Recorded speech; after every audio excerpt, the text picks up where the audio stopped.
देखिए, आज हमारे बीच ऐसी शख्सियत जो कि गवर्नमेंट ऑफ इंडिया से जो साहित्य शिक्षा में जो सबसे बड़ा सम्मान होता है, पद्म श्री डॉक्टर संतराम देसवाल जी हमारे गुरुजी भी रहे हैं। तो आज इनका पूर्ण मूर्ति कैंपस में आना हुआ। और सर, आपका पूर्ण मूर्ति परिवार में, पूर्ण मूर्ति कैंपस में बहुत बहुत स्वागत है। हाँ, बहुत बहुत धन्यवाद सारे पूर्ण मूर्ति परिवार को। और आज हम सर से कुछ बातें करेंगे जो कि पद्म श्री से सम्मानित, कि भाई ये इतना बड़ा सम्मान। देखो, कोई भी जब अच्छा काम स्टार्ट करता है अपनी लाइफ में, कोई नहीं सोचता, और कोई भी मतलब जो ना नहीं सोचता कि मुझे वहां जाके इतना बड़ा कोई सम्मान मिलेगा और उसके लिए मैं आज ये काम स्टार्ट कर रहा हूँ। वो लाइफ के स्टार्टिंग से अच्छे काम करते करते करते करते किसी न किसी सरकार की नज़रों में, आम पब्लिक की नज़रों में, वो ऐसे कुछ मतलब महान शख्सियत जो है वो आ जाते हैं, जिन्होंने अपनी लाइफ में जो बहुत अच्छा काम करते हैं। उन्हीं में से हमारे बीच जो है ना, हमारे डॉक्टर संतराम देसवाल जी। सर, मैं सबसे पहले आपको, आप पूर्ण मूर्ति परिवार में जी। आज आप कैंपस में भी आए, जी। आप कैसा मतलब जो है ना फील कर रहे हैं आप पूर्ण मूर्ति कैंपस में आके? हाँ, पूर्ण मूर्ति कैंपस को देख के मैं बड़ा अभिभूत हूँ। और मुझे ये आश्चर्य हो रहा है, मैं पहली बार आया हूँ कि सोनीपत जैसे स्थान पर भी ऐसा भव्य, ऐसा जिसको कहेंगे अद्भुत अनूठा कोई संस्थान है जिसमें इतने अत्याधुनिक सुविधाएं उपलब्ध हैं। अत्याधुनिक कोर्सेज चल रहे हैं, जैसे एरोस्पेस है, एरोनॉटिक है, एरो मेंटेनेंस है, फायर सेफ्टी है। हम्म। और आपके पास तो मैंने देखा कि एरोक्राफ्ट भी हैं जी 3, जी जी जी। जिनके साक्षात उसमें ट्रेनिंग दी जाती है। और ये भी जानकर आश्चर्य हुआ कि आप, पहले तो हम साउथ में जाते थे जी हमारे जी बच्चे, जी जी। और अब आप साउथ के यहाँ आ रहे हैं। साउथ के बच्चे यहाँ आ तो रहे ये हैं। आपने ये परिवर्तन इस क्षेत्र में, खासकर तकनीकी शिक्षा में लाया है। और आपका विद्यालय भी बहुत बढ़िया चल रहा है। तो इतना विद्यालय से लेकर, और क्या आपके विधि संकाय भी है, लॉ है, उसमें LLB LLM और सारे कोर्सेज उसमें हैं। और उसके अतिरिक्त IIT है। और इंजीनियरिंग में कितने सारे कोर्सेज जी हैं, जी। MBA, BBA, BCA, ये सारे कोर्सेज हैं। तो ये तो एक प्रकार से मैं समझता हूँ कि कोई इंस्टीट्यूशन नहीं, ये तो एक विश्वविद्यालय है, अपने आप में एक अलग विश्वविद्यालय है। तो इससे, इसके लिए मैं संपूर्ण जो पूर्ण मूर्ति परिवार है उसको सामान्यतः और जी विशेषतः विजयपाल नंद जी, आपको जी सर। बधाई देता हूँ, साधुवाद देता हूँ कि आप इस प्रकार से समाज सेवा भी कर रहे हैं।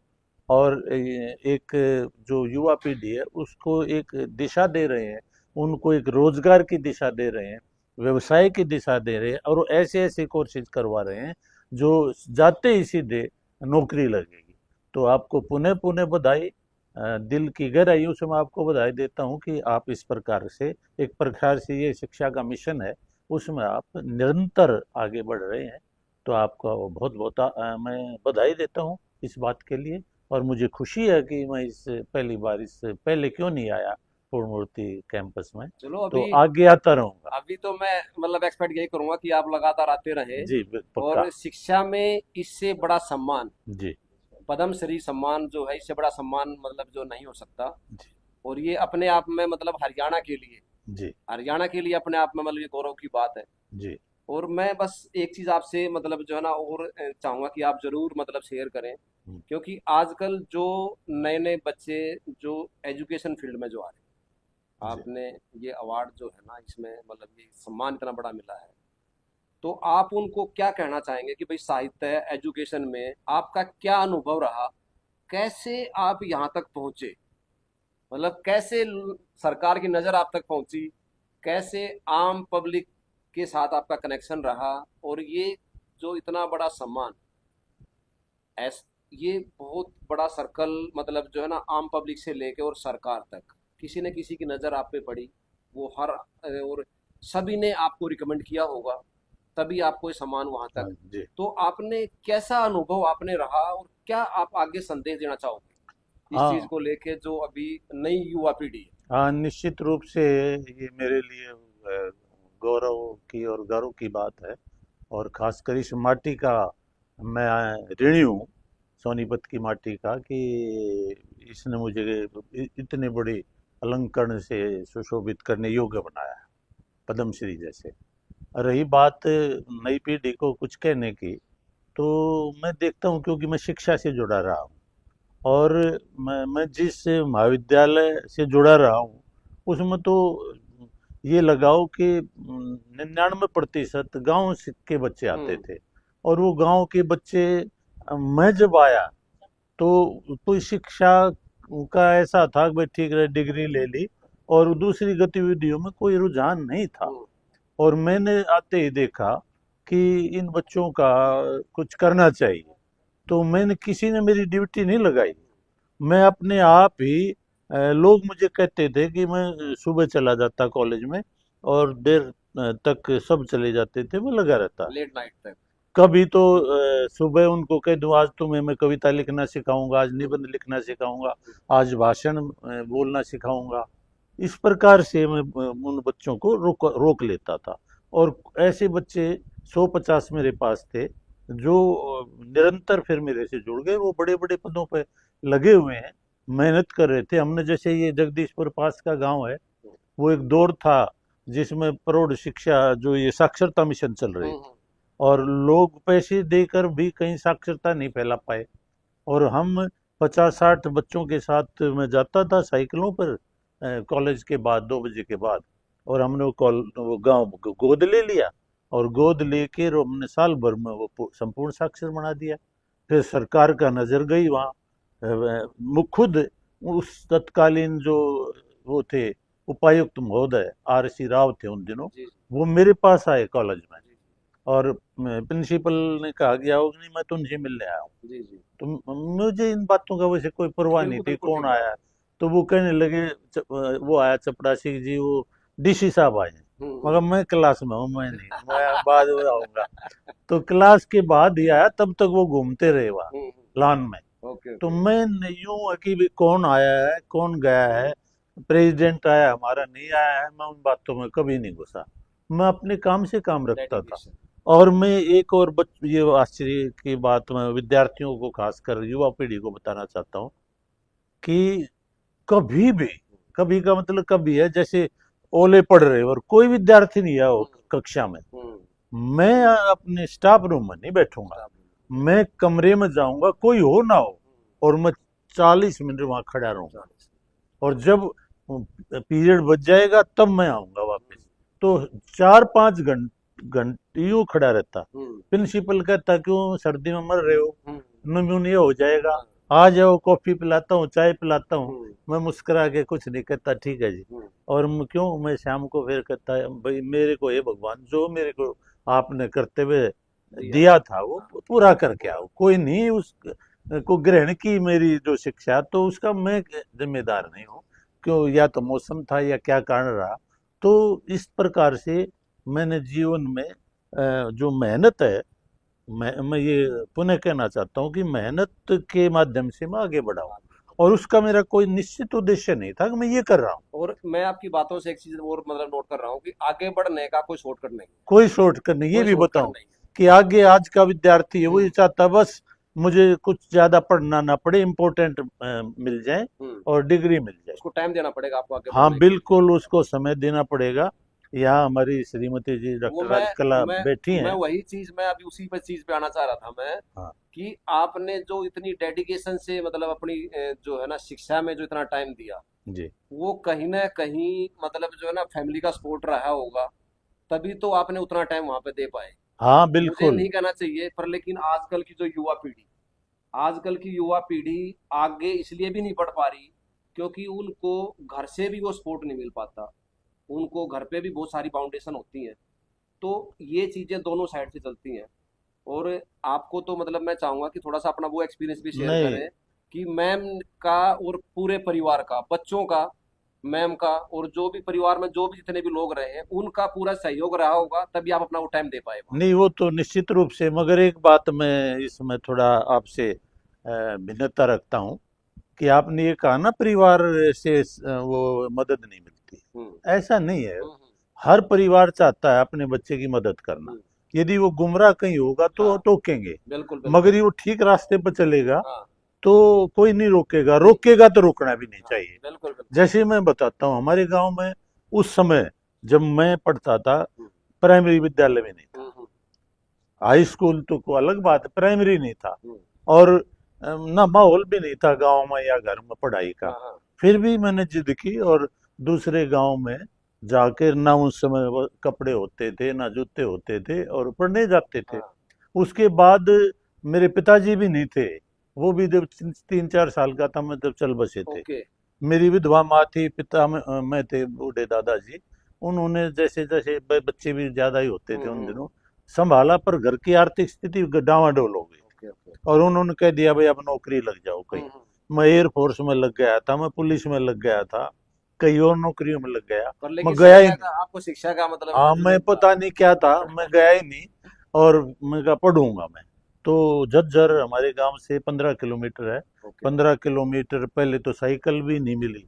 वो साइकिल भी 5-7 महीने के बाद, तब कई बार पैदल जाते, पंद्रह तो किलोमीटर पैदल आते। आप अभी जब जिले की बात ही आ गई, तो फिर आप जरा एक बार दर्शकों को ये बता दें कि भाई आपका जो है ना पैतृक गांव कहाँ से, मतलब आपने अपनी एजुकेशन जो है ना स्टार्ट की, स्कूलिंग कहाँ से की, और आगे जाके मतलब आपने कैसे कैसे मतलब इस लाइन में आ पाए। हाँ, मेरा पैतृक गांव जिला झज्जर में खेड़का गुज्जर है। खेड़का गुजर। उसको खेड़का दुलेड़ा भी कहते जी। हैं, और पास में दुलेड़ा है। वहां से मैंने मैट्रिक की थी। और वो दौर था कि जिस समय गांव के जो विद्यार्थी थे वो भी ज्यादा कोई रुझान नहीं था। और मेरा जो है वो मेरिट आई थी बोर्ड में। Board Punjab, mostly Punjab board होता होगा। पंजाब पंजाब मतलब विश्वविद्यालय, विश्वविद्यालय। पंजाब विश्वविद्यालय से मैट्रिक होती थी। Okay okay. और उसके बाद फिर आगे भी पढ़ाई करनी मैं जिद की, और फिर झज्जर दाखिला ले लिया। हम्म और फिर साइकिलों पर जाते, 15 किलोमीटर जाते, 15 आते। हम्म आज के बच्चे तो गाड़ियों से, बाइक से नीचे नहीं उतरते, बिल्कुल बिल्कुल। और पैदल भी जाते। उसके बाद फिर बीए करने के बाद फिर मेरी माता जी ने कहा, "अब मास्टर लग जा कहीं, हाँ। पटवारी लग जा", यही होता था। तो मैंने कहा नहीं, मैं तो पढ़ूंगा। हम्म अब भाई हमारे पास तो नहीं, आर्थिक स्थिति ऐसी नहीं हम्म, थी। मैं बातों को छिपाता नहीं, मैं ठीक ये नहीं बात। कहता मैं पैदा ऐसे हुआ हाँ था। हाँ ठीक बात। जो है वो है। तो फिर मैंने, पैसे होते नहीं थे, हम्म तो उन्होंने कहा मेरे पास तो पैसे नहीं है। तो मैंने किसी पड़ोसी से पैसे उधारे लिए, 600 रुपये। हम्म डीयू मेरा दाखिला हो गया था, चंडीगढ़ हो गया था, कई जगह हो गया था सब। वो उसकी तिथि जा चुकी। फिर वो लेके, कुर्ता पजामा पहनते थे हम, पैंट वैंट नहीं पहनते थे। हम्म, और मैं घर से भाग गया रोहतक। रोहतक उस समय हमारे लिए ये लगा लंदन था, क्योंकि रोहतक ठीक तो बात। थोड़ा देखते ठीक थे। बात। और वहां जाके मैंने दाखिले ले लिया, 400 कुछ रुपए लगे। और वहां ना रहने का स्थान, ना खाने का स्थान, ना वस्त्र, ना किताबें। फिर भी मैं वहाँ धर्मशाला में सोता था, कभी रेलवे स्टेशन पर सोता था। हम्म, वे जो कुछ रुपए बचे, हाँ दो हाँ। करीब 200, उससे मैं चने और गुड़ खा के गुजारा करता। उस पजामे को और उनको 1-2 दिन में धो के हाँ। धर्मशाला के पंखे में या वहां सूख के हम्म उनको तय करके यहाँ, और फिर पहन के चला जाता। मगर किसी से मैंने कुछ नहीं, ये भी नहीं बताया। मेरे क्लास फेलोज आपको पूछ देख लो, बड़े हाँ हाँ। बड़े पदों पे हैं, हम्म उनको ये कहते, वो कई बार कहते हैं कि हमें तो ये बात ऐसा लगता है कि जैसे आप ठीक नहीं बता रहे, हम्म आपने तो कभी दिखाया नहीं ऐसा। हम्म, तो अब भी मैं दिखाता नहीं। बस निरंतर मेरा ये है कि भाई काम करो। काम करो। और किसी को फिर दुनिया है वो देखेगी ना देखेगी, नहीं देखेगी, आप आगे बढ़ो। यही मैं विद्यार्थियों को, नई नई पीढ़ी को बताना चाहता हूँ कि आप निरंतर मेहनत करके आगे बढ़ते रहो। आपको कोई अच्छे काम के लिए रोकेगा तो रुको भी मत। चाहे आपके पेरेंट्स भी कहें तो मत रुको। वो फिर बाद में समझ जाएंगे कि भी अच्छा ही काम किया है। बिल्कुल। तो 1 साल में घर नहीं गया, गांव में नहीं गया। फिर किसी ने रोहतक मुझे देख लिया, कि भाई वो तो ये था, वो गुम हो गया कहीं। हम्म तब उन्होंने बताया कि मुझे रोहतक दिखा था, वो तुम्हारा लड़का था। हम्म तो फिर उन्होंने बताया, वो मेडिकल में कोई दाखिल था, तो भाई तेरी माँ तो मरने को है दादाजी। फिर मैं गया था 1 साल हम्म के बाद, मेरे दादाजी थे। हम्म, और फिर बाद में उनका देहांत हो गया था। तो यदि आप कोई मन में निश्चय करोगे, दृढ़ संकल्प होगा, संकल्प शक्ति होगी, तो फिर आपको ईश्वर की भी मदद मिलेगी, आप आगे बढ़ोगे। और इसी प्रकार से फिर मैं आगे बढ़ता रहा। पढ़ने पढ़ने में मेरी पहले से रुचि थी। मैं अपने महाविद्यालय के दिनों से ही जो उसकी महाविद्यालय की पत्रिका थी उसका मैं छात्र संपादक था। फिर जब रोहतक आ गया तब उसकी पत्रिका अब नहीं निकलती, संप्रेषिका नाम था, उसका छात्र संपादक में था जब एमए में था। और ये भी नहीं कि भाई पता नहीं मेरे क्या था, वो ठीक रास्ता था। पहले एमए इंग्लिश की मैंने, पहला बैच था हमारा रोहतक विश्वविद्यालय, एम महर्षि दयानंद विश्वविद्यालय नहीं था तब, रोहतक विश्वविद्यालय। फिर हमें डिग्री मिली, तब तक महर्षि दयानंद विश्वविद्यालय हो गया था। तो फिर एमए इंग्लिश के बाद फिर मैं दिल्ली जो था प्लानिंग कमीशन में लग गया था, रिसर्च इन्वेस्टिगेटर। अच्छी पोस्ट थी, मगर वहाँ पर ये था कि इस तरह की थी जो मेरी रुचि के अनुकूल नहीं थी। शिक्षा में अल्टीमेट आपने शिक्षा में ही हाँ, काम तो कर लिया। वहाँ से फिर छोड़ के आ गया मैं। छोड़ के आकर फिर मैंने ला में दाखिला ले लिया। मगर चलो मैं अब ला करके प्रैक्टिस करूँगा। फिर किसी प्रकार से मैं फिर हिंदी में हमारे कोई वो थे गुरुदेव, उन्होंने कहा भाई डिबेट तो तू बोलता है, कविता हिंदी में दाखिला ले ले। तो एक साल मेरे कहने से खराब कर ले, ला ये रजिस्ट्रेशन तो बाद में करवा देना। तो फिर मैंने उसमें ले लिया, फिर मैं भूल ही गया। उसमें मजा आ गया फिर आपको। उसमें, हाँ, उसमें मैं मेरे विश्वविद्यालय में स्थान आया। फिर एमफिल, एमफिल का तो पूरा मेरा परिणाम भी नहीं आया था। तब मैंने सोचा भी ना, सोनीपत में नहीं आना चाहता था मैं सोनीपत के बारे में यूं था वो वहाँ नहीं जाना है। कुछ ऐसी बातें जो होती हैं ना, किंवदंतियाँ, ठीक बात वो है। प्रचलित थी कि वहाँ की भूमि तो ऐसी है, स्वर्ण ने भी वहाँ पर वो मैं अपने माता पिता से ठीक मांग बात लिया था, वो सब किंवदंती है। बिल्कुल। तो मैं यहाँ नहीं आना चाहता था, मगर पहला ही मेरा इंटरव्यू यहाँ था, पहला ही। छोटरामारी कॉलेज में। हम्म, और फिर यहाँ मेरा चयन हो गया। अच्छा। फिर मैं यहीं का होकर आ गया। भाई यहाँ का तो फिर, तो और फिर अवार्ड भी फिर आपको यहीं पे रह के हाँ, मिला ये है, यही अपने तो इस मिट्टी का तो ऋण ऋणी हूँ मैं। इस मिट्टी से ही ग्रहण किया सब कुछ, हवा पानी विचार सरणी भी मेरी यहाँ से बनी है। और निश्चित रूप से जैसे अभी बात आपने चलाई थी, ये साक्षी हैं, हमारी श्रीमती जी बैठी हैं, कि मैं केवल मात्र वो नहीं था कि वहाँ कक्षा में पढ़ा दिया और बाकी गतिविधियां करवा दी, वही नहीं है। उसके अतिरिक्त भी मैं आते ही आ और खाना पड़ा रहता था, वो ठंडा हो जाता, सर्वाइकल हो गई, मगर मैं सारी रात पढ़ता रहता था। क्यों पढ़ता रहता था? वो उन दिनों नए नए हिंदी के अखबार आए थे, तो जनसत्ता, दैनिक ट्रिब्यून, हरिभूमि, नव भारत, हिंदुस्तान, ये जागरण, ये तो बाद में आए, भास्कर, इनमें सब में वो भूमंडलीकरण के आरंभ का दौर था। तो इन सब में मेरे नाम के स्थायी स्तंभ चलते थे। आज किसी अखबार में, कल किसी में, तो उनको मुझे लिख के देना पड़ता। तो पहले मैं पढ़ता, फिर रफ लिखता, फिर बैठ के अच्छे उसमें हाथ से लिखता। और फिर यहाँ गुप्ता एक फोटो स्टेट था सुभाष चौक पे, मैंने उसको कह रखा था कि भाई गुप्ता जी मैं 1 बजे भी आ सकता हूँ, 2 बजे भी। उधर टेलीफोन आते रहते अखबार वालों के, आज आपका वो नहीं आया है आर्टिकल, मगर अभी ऐसा रब भी, फिर साइकिल पर फटाफट जाके 1 बजे, 2 बजे, 12 बजे, और वहां पर फैक्स करवा के आता। फिर अगले दिन मगर दूसरे की तैयारी करनी है, लगातार मेहनत की तो आपने। फिर जो है थोड़ा बहुत सो पाता, फिर कॉलेज में भी जाता था। ये मुझे एक चीज बताओ कि जब आपको, जब सरकार से हम्म। जब ये मैसेज मिला कि भाई आप इस पद्म श्री के लिए आपका नाम नॉमिनेट किया गया है, वो एक्सपीरियंस जरूर बताएं, कैसा लगा उस टाइम आपको कि भाई एकदम से सरप्राइज आपके लिए, कोई ऐसी चीज जिसके बारे में आपने कभी सोचा भी ना हो। हाँ, वो ऐसा हुआ कि 25 तारीख को मैं अकेला था घर। हमारी श्रीमती जी है डॉक्टर राजकला देसवाल, वो बेटे के पास गई हुई थी। और 12 बजे फोन आया लैंडलाइन से, उसमें लिख रखा डायरेक्टर पुलिस MHA। तो मैंने सोचा ये लैंडलाइन का पता नहीं किसका होगा। 7-8 कॉल आई, मैंने उठाई नहीं, और फिर मैंने ब्लॉक कर दिया, मैं दुखी और करेगा कौन है। फिर उसके बाद 4 बजे फिर आया मोबाइल पे, तो उसमें लिख रखा था अंडर सेक्रेटरी अंडर सेक्रेटरी। और गृह मंत्रालय। हाँ तो मैंने सोचा कि ये तो कोई, अब तो कोई हाँ। है, मैंने उठाया।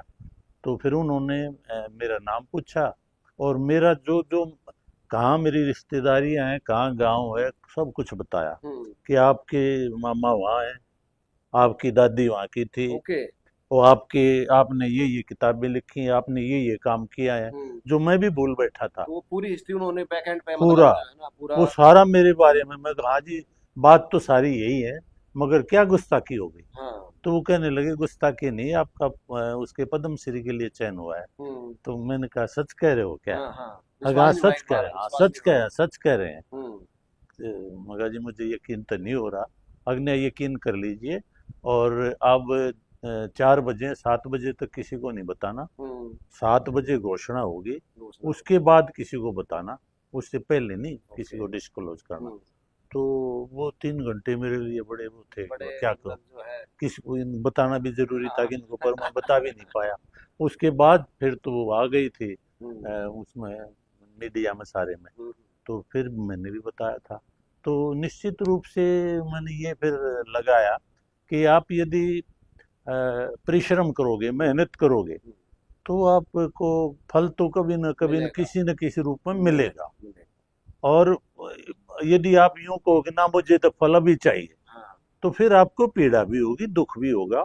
शॉर्ट मतलब जो है ना, ऐसा नहीं है। शॉर्ट टर्म नहीं चलेगा आप आपके। करो, हाँ। आप काम करते रहो। ये मत देखो कि कब, जरूरी नहीं है कि आपने काम या इस दिशा में किया तो हो सकता है फल उधर मिल जाए, मिलेगा जरूर। और कुछ ये कहते हैं ना, आज के जमाने में तो ऐसा कुछ नहीं है, ऐसा नहीं है। अब भी काम की, परिश्रम की, आपकी ज्ञान की कदर है। और राष्ट्रपति भवन गए आप। जी, राष्ट्रपति भवन गए, और जब जहाँ पे आप वहाँ पे जब वेट करते हैं भाई, जब आपके अपने नंबर का, हाँ मैंने भी उसकी वीडियो देखी थी। हाँ, तो बैठे बैठे क्या फील कर रहे थे, और जब उठ के चले, मैं सही और पूछ लेने के बाद फिर आपने जब जहाँ वापस आके बैठे, तो क्योंकि वहाँ बड़े बड़ी बहुत शख्सियत बैठी होती हैं, सही पूछो तो क्या उस टाइम की मतलब जो है ना अपनी एक फीलिंग जरूर 26 बताएं। की जो रात थी ना, उस रात मुझे वहाँ अशोका होटल में, वो तो कितना बढ़िया होटल है, हाँ हाँ। मुझे नींद नहीं आई सारी रात। ओके। 5 स्टार मॉडल हाँ, मतलब वहाँ जो है। नींद नहीं आई। और फिर पर्दे हटा दिए मैंने। हम्म। अगर ये पता चल जाए कि सुबह तो हो जाए किसी हाँ। तरह। तो सुबह 5 बजे जो है फिर मैंने चाय बनाई, हाँ। और चाय पी के, और फिर यूं था कि भाई पता नहीं क्या होगा, हम्म। कैसे होगा, मुश्किल से। फिर वो 11 बजे रिहर्सल थी, हम्म। और रिहर्सल कर हाँ हाँ। बताते हैं, वो ले जाते हैं। हम्म। और उसके बाद 7 6 बजे वो था। 6 बजे तो फाइनल प्रोग्राम। तो वो ये था कि बस अब मेरा नंबर आए, और कैसा होगा, ऐसा कैसी सन मतलब। ऐसा रोमांच, जैसे रोमांचित सा हो हाँ जाता ना। हाँ हाँ। तो ये था। मगर बड़े रूहानी से जैसे होते हैं ना, हम्म। हालांकि थी तो भौतिक सी बातें, हाँ हाँ। मगर बड़ा वो रूहानी वातावरण होता है हम्म। वो। आपको लगता है सारी दुनिया देख रही है। सब कुछ मिल गया आपको ने, मतलब वहां ले भाई, मुझे जिंदगी में अब कुछ नहीं चाहिए। हाँ, सारी दुनिया आपको देख रही है। हाँ। और वहाँ गजब गजब के जो बंदे हैं, ये बात मैं जरूर कहना चाहूंगा। हम्म। वर्तमान जो सरकार है, हाँ। वो उसने ये जो पुरस्कार थे बड़े बड़े, इनको नागरिक सम्मान कहते हैं, नागरिक सम्मान। नागरिक अलंकरण, हाँ। पद्म श्री, पद्म भूषण, पद्म विभूषण, उनको आम आदमी तक पहुंचा दिया है। नहीं तो पहले मैंने नहीं सुना। तो आम आदमी, इससे फिर आम आदमी भी तो और अच्छे काम करने के लिए हाँ, मोटिवेट होगा ना इसीलिए। इन चीजों से। और मुझे जो वहाँ जिस प्रकार से सुनने में आया, तो वो ये आया कि वहाँ ऐसे ऐसे लोगों को मिला है जिन्होंने बेचारों ने दिल्ली ही नहीं देखी होगी, देखिए। कभी आए ही नहीं होंगे, और बड़े, मगर फिर भी काम अच्छे कर रखे काम हैं। अच्छे का। तो सरकार ने जहाँ जहाँ से ये सुना है कि प्रधानमंत्री माननीय नरेंद्र मोदी जी ने ये कह रखा था कि भाई मुझे ऐसे आदमी चाहिए जिन्होंने धरातल से उठ के काम किया है, मुझे सिफारशी बंदे नहीं चाहिए, किसी प्रकार से नहीं चाहिए, और ऐसे बंदे लाओ। तो मोदी जी का मतलब जो है ना, हाँ, मैं मैं आभार मोदी प्रकट महामहिम करता हूँ। राष्ट्रपति जी का, हाँ, उनका नरेंद्र सबका मोदी ही, जी का, और निश्चित रूप से। जिन्होंने भी आपको इस लायक समझा, हाँ, बिल्कुल क्योंकि ये बिल्कुल। बहुत बड़ी टीम होगी। हाँ, होगी, वो मुझे जिन्होंने नहीं आपके पता। बारे में जाना होगा, समझा होगा, आपके बारे में पूरी R&D की होगी, हाँ कहाँ से कहाँ तक, मतलब जो नीचे से लेकर ऊपर तक, उन सभी का। हाँ, अब तो मुझे बता रहे हैं लोग, अब 3 महीने से मेरी CID चल रही थी। अच्छा। पता कर रहे थे कि भाई कहाँ बैठता है, क्या खाता है, किस पार्टी से है, क्या है। हाँ ये सारी की हाँ सारी बातें हुई है, हाँ मगर मुझे नहीं पता। हाँ और ना ये भी पूछा गया, जैन साहब बता रहे थे जहाँ आए थे हाँ हाँ कि भाई मेरे पास ये आइडिया है कि आप ये बता दो ये आपकी पार्टी के हैं। हाँ अग्नि जी हमारी के नहीं है, हम्म, कांग्रेस के अग्नि जी कांग्रेस के भी नहीं है। हाँ जो अच्छी बात लगे उसके ही है। उसी के और ठीक है। मेरा तो यही है कि अच्छा हो तो मैं उसके पास चला जाता हूँ, हाँ गलत हो तो हो सकता है मैं आपका भी विरोध कर दूंगा। बिल्कुल बिल्कुल बिल्कुल। तो मेरा ये रहा है। अच्छे काम करने के लिए कोई भी मतलब पार्टीबाजी की रिक्वायरमेंट नहीं है। हाँ ना, बिल्कुल अच्छे नहीं। काम करो, आप आगे करो, बढ़ो। आगे बढ़ो, और आपको कभी न कभी भगवान किसी न किसी रूप में सफलता देगा। वो जरूरी नहीं कि कब देगा, किस रूप में देगा, वो अवश्य देगा।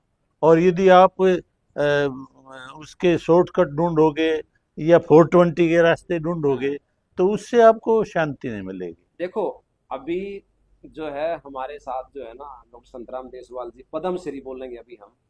अभी जिस दिन से अवार्ड मिला है उस दिन के बाद से अभी वो पद्म श्री डॉक्टर संतराम देशवाल जी हो गए और ये है, ये छोटा मिनिएचर हैं। उसका। ये एक बार मैं चाहूंगा कि आप एक बार इसको बहुत नजदीक से एक बार दिखाएं।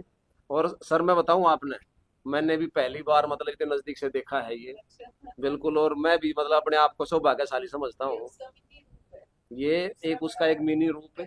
तो आप लोग भी देख सकते हो भाई, पद्म श्री अगर किसी को होता मिलता है तो ये उसके लिए एक सिंबल मिलता है, एक मोमेंटो टाइप का जो भी हाँ, मतलब जो ये है ना एक राष्ट्रपति होलोग्राम महोदया खुद लगाती हैं खुद लगाती है। जेब के ऊपर। तो ये तो मतलब जो है ना छाती चौड़ी हो जाए फिर ऐसे उसमें तो और है। वो बड़ा होता है, हाँ ये मिनिएचर है। ये मिनिएचर है। अब वो ये उनके जो वो आते हैं ना सेक्रेटरी लेवल के, हाँ वो हाँ पहले ही दे देते हैं, लगा पहले दे देते हैं वो जो रिहर्सल हुई हाँ कि ये आपको लगा के रखना है। हाँ वो आपका बड़ा, वो तो इतना बड़ा है, वो लटक जाएगा इतना। हाँ और फिर यहाँ पर वो पिन लगा के गए, हाँ और राष्ट्रपति महोदय ने उसको यहाँ लटका दिया, देखो। और एक वो हाँ सनद दी गई है। हाँ वो मैं देख रहा था वीडियो में। हाँ, ये कितनी बड़ी मतलब जो है ना कितनी बड़ी उपलब्धि, जो आज का जो युवा है, आज का जो युवा है जिन्होंने अभी जिंदगी जस्ट स्टार्ट की है, उन्होंने भी अगर इस मुकाम तक पहुंचना है, सर की बातों को आप लोगों ने पूरे बड़े ध्यान से सुना होगा।